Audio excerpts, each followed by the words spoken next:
nandito na naman ang anak na mangungutang na nakapunta ng Hong Kong na tagapunas ng kwet at tagadakot ng tut.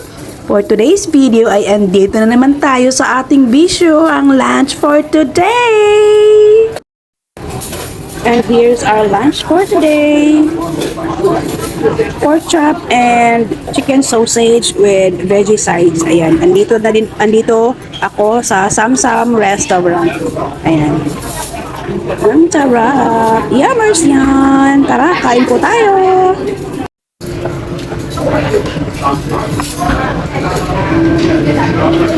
Ayan ang ating lunch for today. Masarap na pork chop at chicken sausage. Yummy. Ang sauce nito ay garlic sauce. Hindi ako pumili ng black pepper sauce. Ito muna ang pinili ko. Tapos ang rice nila is Japanese pearl rice. Grabe. Hindi ko talaga alam kung paano nila pinapalambot ng ganito yung mga karne kasi ako ang nagluluto.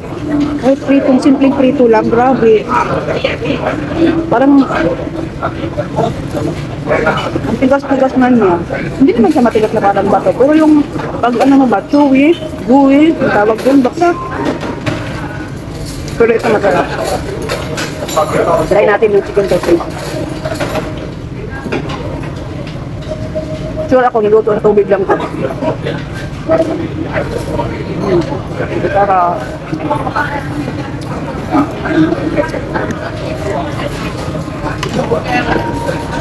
Para talaga siya.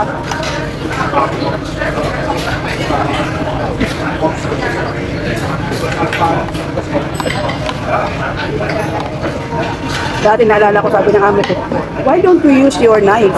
Yung knife pang ano ba? Kasi di ba tayo mga Pinoy, nasanay tayo ng itong inuwa natin ay kutsara. Kutsara, tinidor lang tayo. Sila, tinidor at saka knife.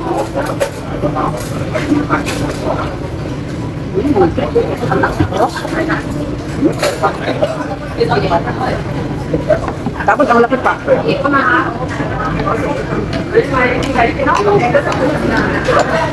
Tara, kain na muna ako ha.